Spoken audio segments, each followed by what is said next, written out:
In this guide, I'm going to explain how the new overtime tax deduction works starting in 2025 and how you can enter it correctly inside TurboTax.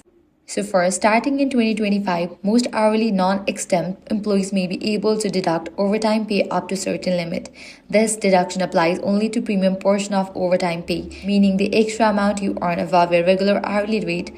To qualify, you generally must not be filing as married filing separately. You must have a valid social security number, and for the full benefit, your income must be within the IRS limits around $150,000 for single filers or $3 lakh for joint filers.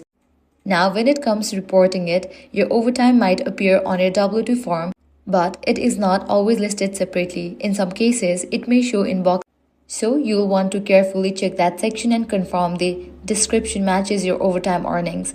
If it's not shown there, you may need to check your final pay stub or request a statement for your employer showing your overtime details. Once you're inside TurboTax, just enter your W-2 information as usual. If your overtime appears in box 14, make sure you enter it exactly as shown, then continue to review screen and select overtime as the category. The system will guide you through a few questions to determine if you qualify and automatically calculate your deduction.